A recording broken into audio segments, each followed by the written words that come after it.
আজ আমরা অনেক বড় দুর্ঘটনা থেকে বেঁচেছি। হয়তো আর কোনোদিন এই জগতে থাকতেই পারতাম না। রান্না করতে করতেই আমাদের সাথে এমন ঘটনাটা ঘটে। তখন সঙ্গে সঙ্গে ঘটনাটা ভিডিও করতে পারিনি, কেন প্রচুর পরিমাণে ভয় পেয়ে গেছিলাম। তাই বন্ধুরা তোমাদেরকে শেয়ার করছি, এই জন্যই যে তোমাদের সাথে এরকম ভুল বা দুর্ঘটনা না হয়। আমার ছোট বাচ্চা আছে, আর আমি রান্নাটা বসিয়ে আমার বাচ্চা কান্নাকাটি করছিল বলে আমি ওকে দেখতে যাই। তারপর এমন আওয়াজ বা এত জোরে আওয়াজ হয়েছে, এত জোরে বাস্ট হয়েছে যে প্রচুর ভয় পেয়ে গেছিলাম। আর ওটা তোমাদেরকে বলে বোঝাতে পারবো না।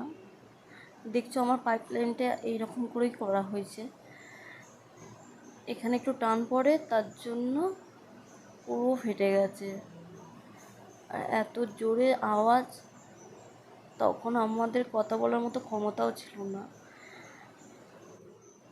ভেবেছিলাম আর হয়তো বাঁচবই না, কিন্তু সত্যি বললে উপরে কেউ আছে, তিনি দেখেছেন। শুধু গ্যাসটাই লিক হচ্ছিল, আর সেরকম কোনো অসুবিধা হয়নি। পুরোপুরি যদি বাস্ট হয়ে যেত তাহলে হয়তো পুরো রুম সমেত আমরা আর বাঁচতাম না। আপনারা বন্ধুরা ভালোভাবে দেখুন, ভেতরে পাইপটা বেরিয়ে গিয়েছে, পুরো সাদা পাইপটা বেরিয়ে গিয়েছে, আর সেখান থেকে পুরো গ্যাস বেরোতে শুরু হয়ে গেছে। আর গোটা ঘর গ্যাসের গন্ধ হয়ে গিয়েছিল। চারিদিকে সবাই ছুটে এসে দেখে যে কী হয়েছে।